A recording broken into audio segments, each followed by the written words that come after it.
एक नीति वाक्य मिलता है,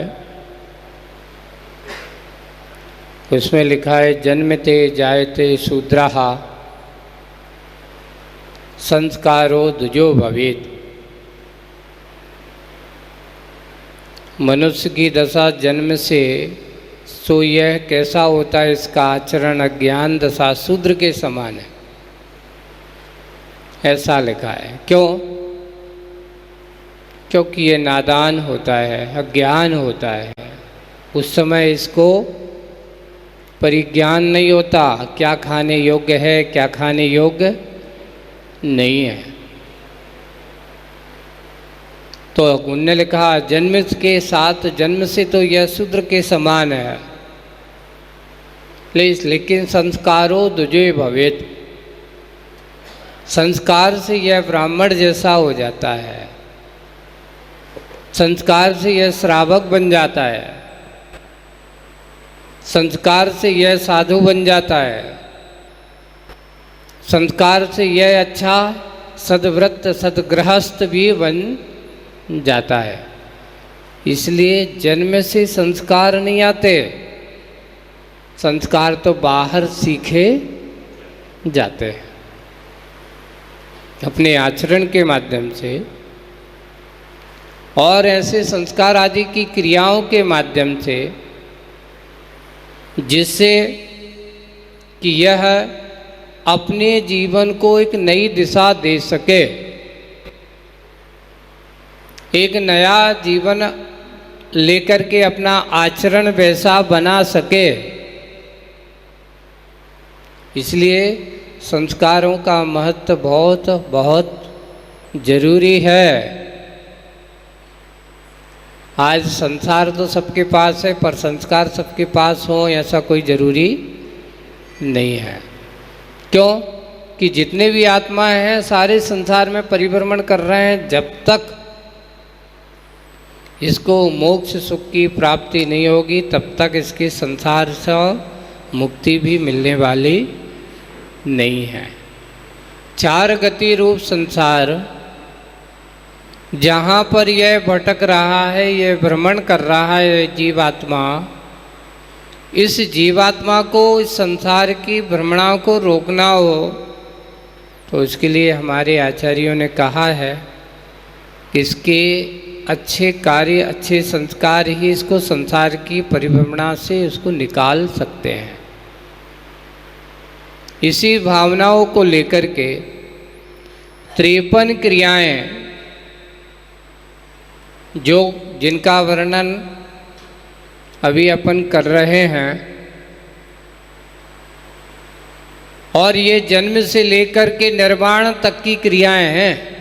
अभी आपको आगे की क्रियाएं आप सुनना, ये मात्र गृहस्थ जीवन की क्रियाएं नहीं है। मैं सोच रहा था कि ये 53 क्रियाएं मात्र गृहस्थ जीवन की हैं, लेकिन जब इसका पूरा अध्ययन किया, नहीं, इस जीव की ये 53 क्रियाएं हैं, ये जन्म से लेकर के निर्वाण तक कैसे पहुंचता है,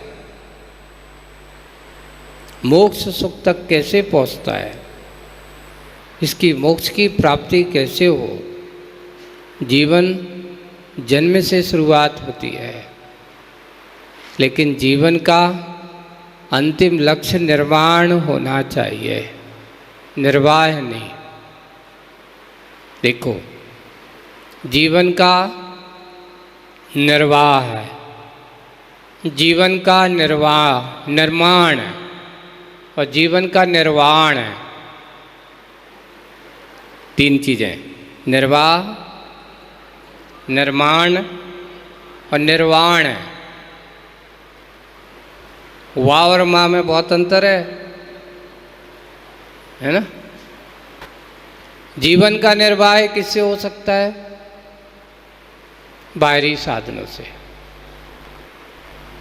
जीवन के निर्वाह के लिए बाहरी साधनों में संलग्न हो जाता है, परिग्रह आदि जोड़ता है, पैसा आदि जोड़ता है। ये जीवन निर्वाह के लिए है, लेकिन जीवन का निर्वाह मात्र पैसे ही से होता हो ऐसा कोई जरूरी नहीं है। व्यक्ति के संस्कार, व्यक्ति का पुण्य, व्यक्ति के आचरण से भी जीवन का निर्वाह होता है। अब जीवन का निर्माण कैसे करना है?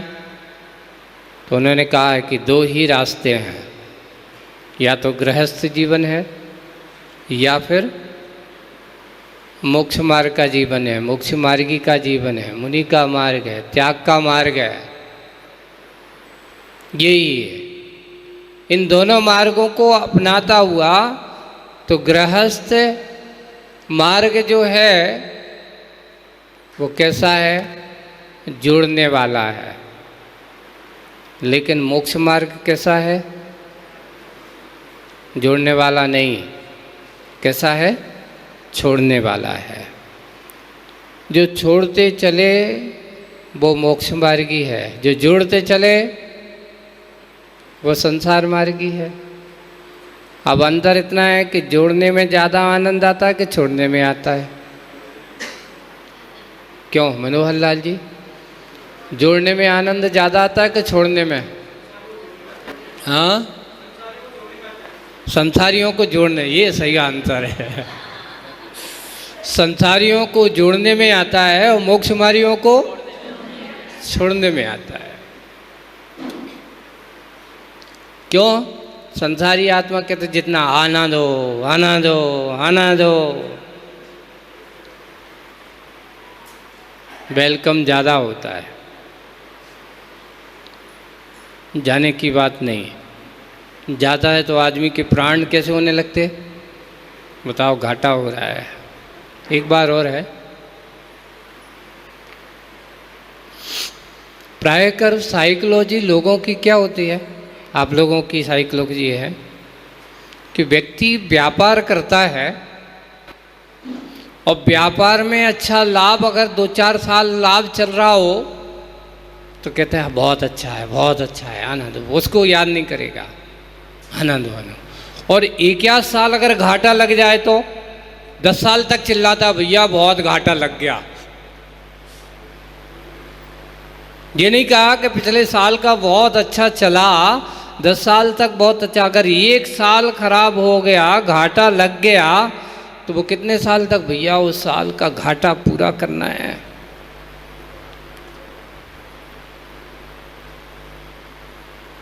यानी जाने को ज़्यादा टेंशन होता है, आने का टेंशन नहीं होता। आनंद हो, आनंद हो, आनंद हो। संसार की परिणति यही है। ये कारण क्या है महाराज? ऐसा कौन क्या होता है? तो अपने यहाँ आचार्यों ने लिखा है, ये आज के संस्कार नहीं है इसके। तो उन्होंने लिखा चतुसंज्ञा जुरा तो रहा। ये 4 संज्ञाएं कौन कौन सी? आहार संज्ञा, भय संज्ञा, मैथुन संज्ञा और परिग्रह संज्ञा। ये 4 संज्ञाओं के संस्कार इस आत्माओं को भव भव से मिले हुए हैं। इनको कभी किसी को सिखाना, परिग्रह जोड़ने की आदत आज की है क्या? अरे हमारे उसमें लिखा है कि एक छोटा सा एक इंद्रिय प्राणी है जिसके पास मात्र कौन सी इंद्रिय है? स्पर्शन इंद्रिय है। लेकिन वो भी परिग्रह के प्रति आसक्ति भाव हो जाता है। उसमें लिखा है आगम में कि बड़े बड़े जो पेड़ होते हैं, अगर ज़मीन में कहीं संपत्ति गड़ी हो तो जा कर के उसके अंदर भी उसका ऐसा गुण होता है कि वहाँ जा कर के अपनी जड़ें चारों ओर उसके ऊपर फैला करके बैठ जाता है।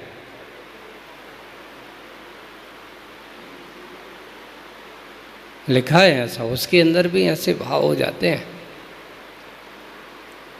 और खाने पीने के भाव, आहार संज्ञा के भाव, तो एक इंद्रिय भी, वो भी अपने भोजन पानी, उसको पानी चाहिए अपने जीवन सुरक्षा के लिए, तो अपनी जड़ें भी ऐसी फैलाता चला जाता जिससे मेरा क्या हो? सुरक्षा हो।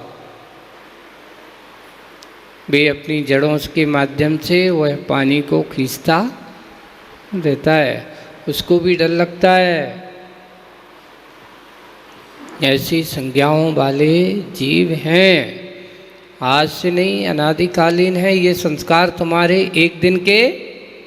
तो मत कहो कि इस भव के संस्कार हैं, ये संस्कार हमारे चार संज्ञाओं के संस्कार अनेक भव भवांतर से चले आ रहे हैं, और उन्हीं का पोषण शोषण आप करते ही चले जा रहे हो।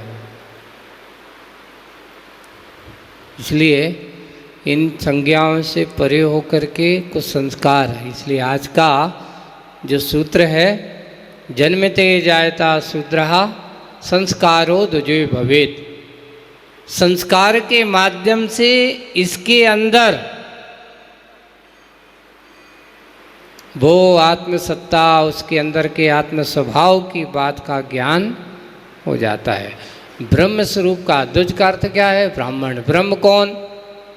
ब्राह्मण वो जो ब्रह्म स्वरूप को जानने वाला हो, आत्म स्वरूप को जानने वाला हो।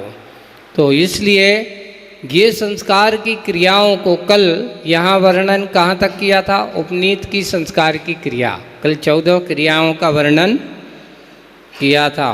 उपनीत कहो, उपनयन कहो, ये उपनयन संस्कार भी कहे गए हैं। तो इस प्रकार अच्छे से उपनयन संस्कार उसको किया गया। अब आती अंगली क्रिया। संस्कार के साथ साथ उसकी अंगली क्रिया आती है। वो क्रिया है व्रताचरण की क्रिया। 15वें नंबर की क्रिया क्या है? अब आप कहोगे महाराज व्रताचरण, अभी बच्चा छोटा 8 साल का है और आप अभी से वो को नियम दिला रहे हो। देखो, 8 साल के बाद बच्चे को कुछ सामान्य से अपने बच्चों को ये नियम हमें दिलाना ही चाहिए। आप सोचो, अब उसका अभी तक तो 7-8 साल तक तो बच्चा आपके साथ घर पर है, उसके लिए संस्कार देने की बात यहाँ पर लिखी है कि कौन से संस्कार देना चाहिए? व्रताचरण। तो उन्होंने कहा कि इस प्रकार उसके लिए हमेशा मन से, वचन से, काय से और उसके खान पान आदि के संस्कार भी यहाँ पर अच्छे होना चाहिए। तो सबसे पहले उसको, हाँ, कल जो बता रहा था, उपनयन संस्कार हो गया। उपनयन संस्कार के बाद अब उसके लिए सबसे पहले अष्टमूल गुण का पालन करना चाहिए। वैसे आप लोग सोचेंगे कि महाराज बहुत कठिन होगा अष्टमूल गुण, जबकि ये हमारा बेसिक नॉलेज है, बेसिक ज्ञान है। ये बताओ, 5 उदंबर फल की तुम्हें खाने की जरूरत नहीं है, खाते हैं? जैसे आपको पीपल का फल जरूरी है क्या? नहीं है, जरूरी है। बरगद का फल जरूरी है क्या? नहीं है। ऊमर एक बिल्कुल वैसे ही आता है, वो भी कोई ज़रूरी नहीं है। पाकर भी वैसे ही है। और एक कठुमर भी होता है बहुत बड़ा, है ना? इनमें बहु रूप से जीवों का घात होता है। आप छोटे छोटे पीपल के पेड़ को जब वो पकता है उसको खोल के देखना, है ना, उसमें आपको बहुत सारे छोटे छोटे जीव अंदर चलते हुए दिखेंगे। तरह से जीवों का घात होता है। इसलिए 5 उदंबर फल का क्या करना है? सरल है। बच्चों को इतना तो अपन उनको बच्चा बेटापन को ये चीज़ें नहीं खाना चाहिए। और एक अष्टमूल गुण है, देखो, मद्य, शराब नहीं पीना, नशीली चीज़ों का सेवन नहीं करना। अब मध्य में अपन ये भी ध्यान रखो एक दिन आपको हमने बताया था कि बीड़ी सिगरेट भी मद्यपान की कोटि में ही आता है। जो भी नशीली चीज़ है, तम्बाकू भी किस चीज़ में आती है? मध्य। अकेली शराब, मध्य से अकेले शराब मत लेना। तो उसको मद्यपान कोई ऐसा कहा कि मद्यपान नहीं करना। अच्छा, फिर बाद में क्या नहीं करना? मद्य, मांस और मधु, इन 3 मकार का त्याग। 5 उदंबर फल और 3 मकार। इतना सरल है। तो नहीं, ऐसी पता चल जाए तो नहीं खाना चाहिए। तो आपको इसलिए तो अपने यहाँ लिखा कि ऐसे भी सब्स्टिट्यूट रहते हैं कि जिसमें सिरप के बिना भी तुम्हारा काम चल सकता है। तुम डॉक्टर के अनुसार चलो तो उससे भी। आज ऐसा नहीं कि 100% हर चीज़ में हो। अपने यहाँ लिखा है, आपको पता है, क्रिया कोश उठा करके देखो, शहद में कितने जीव होते हैं। उनने कहा ये पिशित क्षुद्र, ऐसा कहा उसको, बहुत जीवों का। पहली बात, इसको क्षुद्र की कोटि में लिखा है। शहद आखिर है क्या, बताओ आप? है क्या? क्या समझते हो? अपने यहाँ लिखा है स्पर्श करने योग्य भी नहीं है। कि जो मधुमक्खी आदि हैं, परागकण जाकर के खाती हैं, उसका जो वमन होता है, मल जो है, मल विसर्जन जो करती है वो छत्ते में इकट्ठा करती चली जाती है। वो छोड़ना उसको, उसमें कितने जीव बैक्टीरिया होते हैं, कितने जीवों की विराधना होती है। इसलिए सही सनातन धर्म में भी शहद का सेवन करने के लिए निषेध किया है। ये किसकी है? तो इसके लिए कहा कि जो ऐसे वंचर होते, वनों में रहने वाले हैं, ये उनका भोजन है, आर्यों का भोजन है ही नहीं। अब आज जो इस प्रकार का भोजन आदि करते हैं, इस प्रकार का सेवन करते हैं, उसके लिए आयुर्वेद में सब्स्टिट्यूट के रूप में उन्होंने कहा है कि गुड़ की चाशनी भी शहद का काम करती है।